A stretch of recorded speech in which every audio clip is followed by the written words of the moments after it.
Senhora presidente, como todos sabem, prezado Zé Rocha, Soraya, semana passada a minha esposa foi vítima de um ataque covarde para tentar atingir o presidente Bolsonaro.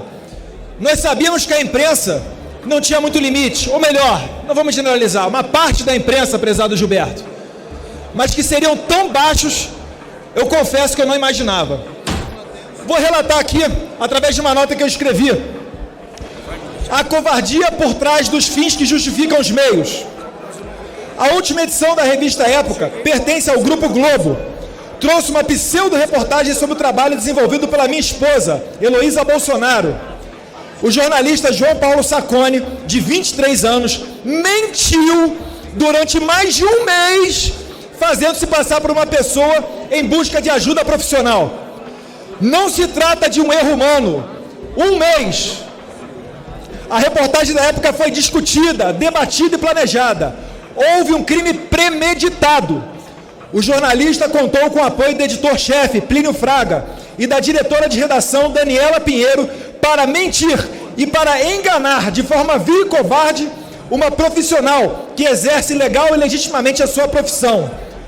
Um erro não dura um mês, prezada professora Daiane Pimentel. O objetivo da revista Época nunca foi prestar um serviço à sociedade, mas denegrir alguém cujo único pecado é ser casada comigo.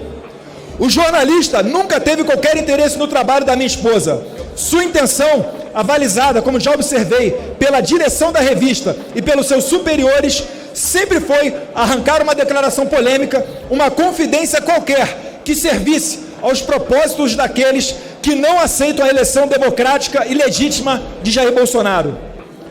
De acordo com o capítulo 2 da conduta profissional do jornalista, do Código de Ética dos Jornalistas, o seu artigo 6º, inciso 8º, prevê: é dever do jornalista respeitar o direito à intimidade, à privacidade, à honra e à imagem do cidadão. Em seu capítulo 3º, da responsabilidade profissional do jornalista, diz o Código de Ética, em seu artigo 11, o jornalista não pode divulgar informações obtidas de maneira inadequada, por exemplo, com o uso de identidades falsas, câmeras escondidas ou microfones ocultos, salvo em caso de incontestável interesse público e quando esgotada todas as outras possibilidades de apuração. Eu pergunto, que interesse público há na profissão da minha esposa? Apesar de incorrer em todas essas faltas, a revista Época emitiu no dia seguinte à publicação da matéria, afirmando que os jornalistas agiram dentro da ética e retidão da revista. E somente agora, 5 dias após os fatos, a revista emite nota dizendo-se equivocada, pois Heloísa leva uma vida discreta e não pode ser considerada uma figura pública. Nas palavras da revista, prezada deputada Manato, abre aspas, foi um erro de interpretação que só com a repercussão negativa da reportagem se tornou evidente para a revista. Fecha aspas. Não conseguiram prever que estavam fazendo uma canalice com a minha esposa. Além disso, não houve solidariedade, prezada presidente Soraya, dos grupos feministas com a minha esposa. Imaginemos a seguinte situação: você está na sua casa, recebe em sua porta uma pessoa que se identifica como um policial. A pessoa tem identidade, usa uniforme, que por uma razão qualquer informa que precisa conferir alguma coisa dentro da sua residência. Você, uma pessoa de boa fé, permite a entrada e conduz a autoridade, que de repente é um marginal que lhe sequestra os seus filhos dentro da sua própria casa e lhe rouba os seus bens. O nosso sentimento foi semelhante. Heloísa foi enganada de forma vil e usada covardemente para que a publicação pudesse atingir o presidente da República e a mim, ambos eleitos democraticamente. Imaginemos, senhoras e senhores, que um militante de direita mentisse sobre a sua identidade e se passasse por um jornalista interessado em vasculhar a vida de qualquer um de vocês e suas famílias com o único objetivo de assassinar suas reputações. Qual seria o sentimento? Quais seriam as reações? O que João Paulo Sacconi fez incorre ainda em crime de falsa identidade, segundo o artigo 307 do Código Penal, uma vez que ele se fingiu de paciente. A gente vai ter um encontro breve na Justiça, senhor Sacconi.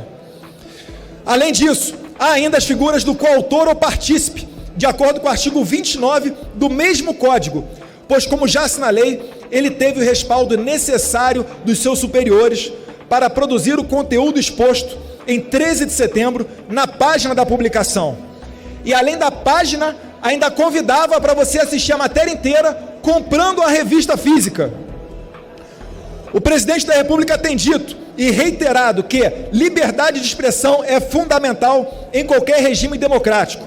E nós avalizamos isso. E vamos além.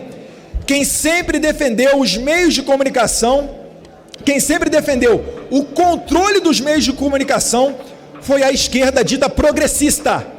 Seguiremos defendendo as liberdades, mas jamais aceitaremos injustiças. Há leis, regras, normas e aos costumes, aquilo que aprendemos a respeitar desde tenra idade, o que não está escrito, mas é observado de forma rigorosa. Não usamos a família para atingir adversários. O que a revista Época chancelou vulnera completamente toda e qualquer retórica de defesa das liberdades, pois, a exemplo do que temos observado nos últimos tempos, para alguns, os fins justificam os meios, mesmo que se valendo de práticas condenáveis. A minha mais completa e restrita solidariedade à minha esposa Heloísa pelo trauma que impactará o seu trabalho para sempre. Senhora Presidente, como é que eu faço agora em casa, com a minha esposa sendo temerária agora de fazer os atendimentos, que ela nem fazia presencialmente para resguardar a sua segurança física, fazia via web, e agora, com uma reportagem baixo nível dessa, está traumatizada para exercer a sua função.